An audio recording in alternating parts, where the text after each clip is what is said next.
Hello students, आज हमारा topic है किसी माप के विभिन्न प्रेक्षणों से मध्य निरपेक्ष त्रुटि, आपेक्षिक त्रुटि तथा प्रतिशत त्रुटि ज्ञात करना। देखिए, सपोज आपके पास एक वैल्यू है a इज इक्वल टू 3.648। देखो त्रुटि कैसे निकालते हैं। डेल्टा ई या अपेक्षित त्रुटि होती है 0.00 लास्ट वाले डिजिट के नीचे 1 लिख देते हैं। ये आपकी डेल्टा ई वैल्यू होती है और ये ए होती है। पहला इसमें आता है मध्य निरपेक्ष त्रुटि।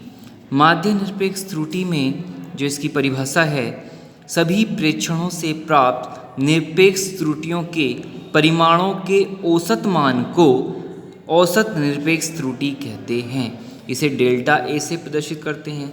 जो डेल्टा ए होता है आपका, वो आता है, यानी बहुत सारे मान हैं आपके पास, तो delta A is equal to delta A1 plus delta A2 plus delta A3 plus N dot dot dot delta AN upon N. इससे आपका डेल्टा ए फाइंड होता है, ठीक है, जिसको हम यहाँ शो कर रहे हैं। क्लियर? मैंने लिख कर भी बता दिया है आपको, यहाँ भी बता दिया है, इसमें लैंग्वेज रूप में भी समझ जाइए इसको। तो जो कि हम औसत वैल्यू के लिए बार लगा देते हैं, ये आपका सामने है। लेकिन इसकी जो वैल्यूज़ लेते हैं ये वाली, ये मोड में लेंगे, जिससे कि हमारी पॉजिटिव क्लियर वैल्यू आ जाएगी।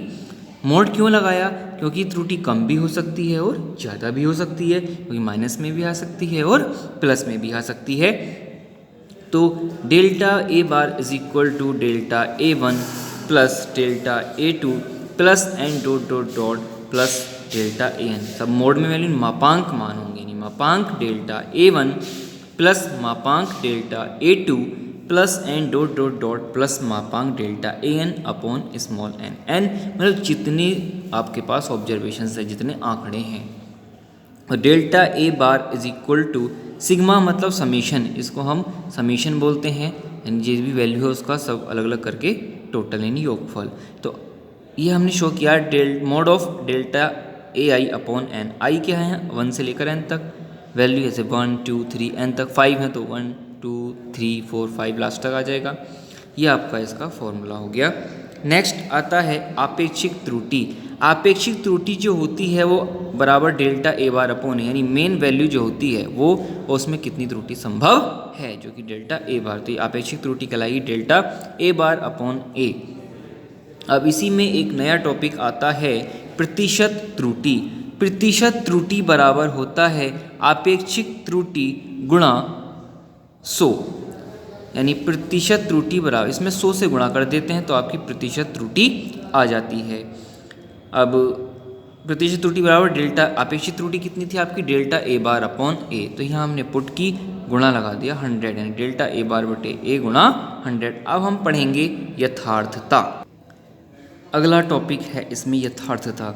यथार्थता वह गुण है जो वस्तु की ली गई माप की उसकी शुद्ध माप से निकटता को बताता है, यानी शुद्ध माप की निकटता होती है वो यथार्थता। इसकी यथार्थता इतनी होनी चाहिए।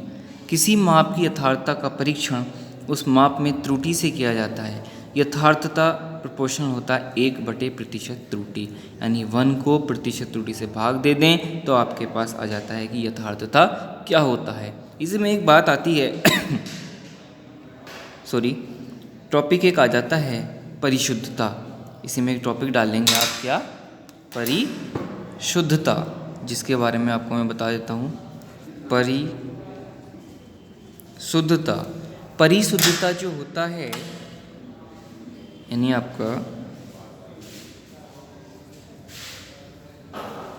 परिशुद्धता बराबर प्रोपोर्शनल होता है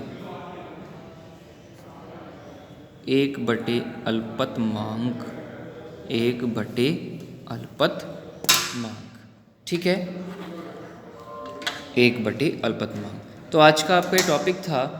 अब नेक्स्ट हमारा टॉपिक होगा, इस पर कुछ न्यूमेरिकल्स हम स्टडी करेंगे। उससे पहले मैं 1 2 3 फॉर्मूले और हैं, उनको आपको कल बताऊंगा। उसके बाद हम न्यूमेरिकल्स पढ़ेंगे। उन न्यूमेरिकल्स के बाद हम विमीय विश्लेषण का जो आपका टॉपिक है उसकी स्टडी करेंगे। ओके स्टूडेंट्स, कोई भी डाउट अगर आपको है तो कभी भी आप मुझ पर संपर्क कर सकते हैं। मेरा कॉन्टैक्ट नंबर दोनों कॉन्टैक्ट नंबर हैं 7017776362 एंड सेकंड है 8909514978। मैथ्स एंड फिजिक्स दोनों में अगर आपको कोई भी डाउट है तो आप मुझसे स्टडी कर सकते हैं। मेरा एक मैथ्स का अलग चैनल है, maths study with Manish sir, आप उसको सब्सक्राइब कर लें। उसमें आपकी मैथ्स की स्टडी हो सकती है और 12th के बाद जो कॉम्पिटिशन्स का मैथ है आप उसमें उसकी स्टडी उसमें कर सकते हैं। ठीक है, गुड लक स्टूडेंट्स, मिलते हैं आप नेक्स्ट क्लास में।